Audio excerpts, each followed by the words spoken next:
بسم اللہ الرحمن الرحیم۔ آج ہماری اصلاح الائمہ تربیتی کورس کی دوسری کلاس ہے۔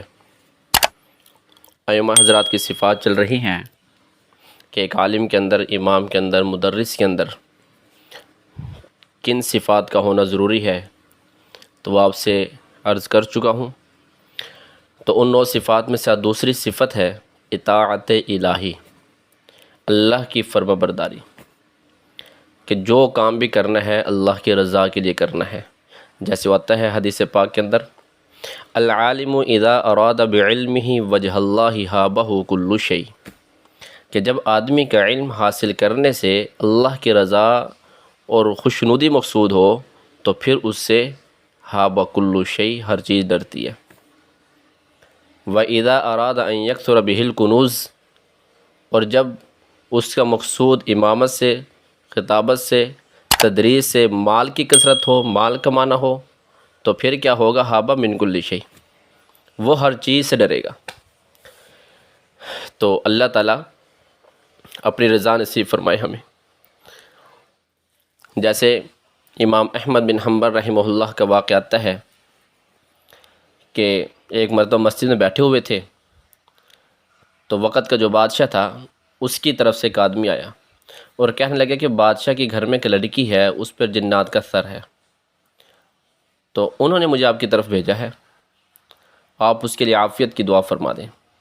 امام احمد بن حنبل رحمہ اللہ نے اس آدمی کو لکڑی کے بنے ہوئے جوتے دے دیے اور فرمایا، یہ جوتے امیر المؤمنین بادشاہ کے گھر لے جاؤ، اس لڑکی کے سرہانے بیٹھ کر جن سے کہہ دینا، یقول لک احمد، احمد کہتا ہے، ایما احب الیک تخرج من هذه الجاریہ او اصفع الاخر بهذه النعل۔ کیا کہتا ہے کہ 2 چیزوں میں سے ایک چیز کو پسند کر لو، یا اس لڑکی کو تکلیف دینا چھوڑ دو اور نکل جاؤ، اور دوسری صورت یہ ہے کہ میرے جوتے کھانے کے لیے تیار ہو جاؤ۔ تو وہ آدمی جوتے لے کر لڑکی کے پاس چلا گیا اور اس کے سرہانے بیٹھ کر جن سے اسی طرح مخاطب ہو کر، جیسے امام احمد رحمہ فرمایا تھا، کہا، تو جن نے لڑکی کی زبان میں کہا، السمع والطاعة لو امرنا الا نقیم فی العراق ما اقمنا به، کہ میں احمد کی بات مانتا ہوں، ان کی فرما برداری کرتا ہوں، اگر وہ مجھے حکم دیں کہ اس پورے عراق سے نکل جاؤ تو ہم عراق سے بھی نکل جائیں گے۔ کیوں؟ انہ اطاع اللہ ومن اطاع اللہ اطاعہ کل شیء۔ وہ جن یہ کہہ رہا ہے امام احمد کے بارے میں کہ جو اللہ کی اطاعت کرتا ہے تو پھر ہر چیز اس کی اطاعت کرتی ہے۔ تو اس لیے میرے دوستوں، میرے عزیزوں، یہ صفت ہم سب کے اندر ہونی چاہیے۔ کہنے والا بھی محتاج ہے، سننے والا بھی محتاج ہے۔ یہ ہمارا ایک مذاکرہ چل رہا ہے کہ میرا عمل بھی آ جائے، آپ حضرات تو پہلے سے ماشاءاللہ کرتے ہوں، یہ مزید جو ہے محنت کرنے والے بن جائیں۔ تو لہٰذا امام کو چاہیے ہر معاملے میں اللہ کی اطاعت کرے۔ یہ حکم تو ہر انسان کے لیے ہے، ہر انسان اللہ کی اطاعت کا مکلف، لیکن جو انسان امام ہے، مدرس ہے، کسی بھی ادارے کا سربراہ ہے، رہبر ہے، اس کے لیے اس حکم کی تاکید اس لیے کی جا رہی ہے کیونکہ وہ عوام الناس کا رہبر ہے۔ اللہ تعالیٰ ہمیں اس صفت پر عمل کرنے کی توفیق دے کہ اللہ تعالیٰ یہ صفت ہمارے اندر پیدا کر دے۔ اور تیسری جو صفت ہے وہ قناعت ہے۔ کیا معنی؟ کہ تھوڑے پر راضی ہو جانا۔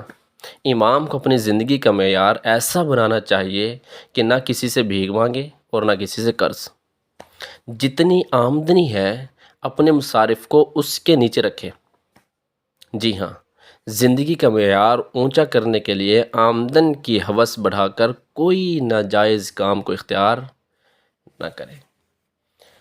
تو اس لیے میرے دوستوں، علماء یہی فرماتے ہیں کہ اصل میں قانع وہ ہے، قناعت کرنے والا وہ ہے جو اپنے مقدر پر راضی رہے، اپنا راز کسی کو نہ بتائے، کیونکہ قناعت کرنے والا شخص اپنی خواہشات کو اپنی ضرورت کے تابع کر دیتا ہے۔ وہ زیادہ کی طمع کرنے کے بجائے صبر کے دامن میں پناہ لے لیتا ہے، اور حقیقتاً معنی جو ہوتا ہے وہ بڑا ہی قابل تحسین ہوتا ہے کیوں؟ اس لیے کہ اس کے سامنے حضور صلی اللہ علیہ وسلم کے ارشادات مبارک ہوتے ہیں.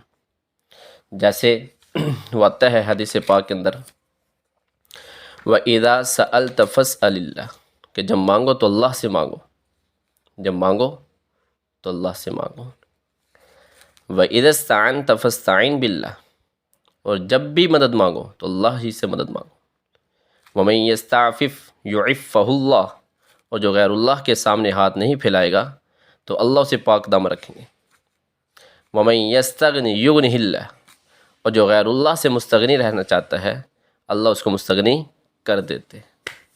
اللہ کے وعدوں پر یقین رکھیں، کیونکہ جب تک غیر اللہ سے استغنا پیدا نہیں ہوگا، اس کی گاڑی کتنی پیاری ہے، اس کے کپڑے کتنے پیارے ہیں، کہ نہ دل کا سوال نہ زبان کا سوال، بالکل مستغنی کہ مجھے تو پتہ ہی نہیں ہے، یہ سارے کا سارا لوہا ہے، یہ ساری کی ساری مٹی ہے.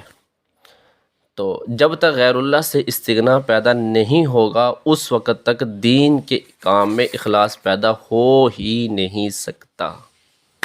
یہ بات لکھ لو کہ ایسا نہیں ہوگا کہ استغنا بھی نہ ہو اور دین کے کام میں اخلاص بھی ہو، نہیں ہو سکتا ایسے. جی ہاں، تو دین کے کام میں اگر مخلص ہو کر کام کرنا چاہتے ہیں تو اس کے لیے شرط یہ ہے کہ استغنا. مفتی محمد شفیع رحمہ اللہ فرماتے ہیں کہ اہل علم میں استغنا ہونا چاہیے، کیونکہ استغنا میں دین کا اعزاز ہے اور عرض حاجت میں ذلت ہی ذلت ہے. امام ابو حازم، آپ نے یہ واقعہ سنا ہوگا، بہت بڑے عالم فقیہ مدینہ کے قاضی گزرے ہیں. ان سے ایک مرتبہ وقت کے خلیفہ سلیمان بن عبد الملک نے کہا ارفع الینا حاجتک یا ابا حازم، اے ابو حازم اپنی کوئی ضرورت ہمیں بتلاؤ، نقضیہا لک مہما کانت، ہم اس کو ضرور پورا کرنے کی کوشش کریں گے. تو امام حازم رحمہ اللہ نے بہت گہرا جواب دیا. کیا کہا؟ حاجتی ان تنقذنی من النار، میری چاہت، میری حاجت تو یہ ہے کہ آپ مجھے جہنم سے بچا دیں، وتدخلین الجنہ اور مجھے جنت میں داخل کر دیں. تو میرے دوستوں، میرے عزیزوں، یہ دو چیزیں آپ کے سامنے آج بیان ہوئی ہیں کہ اطاعت اور قناعت. اللہ تعالی ہم سب کو اس پر عمل کرنے کی توفیق عطا فرمائے. وآخر دعوانا ان الحمد للہ رب العالمین.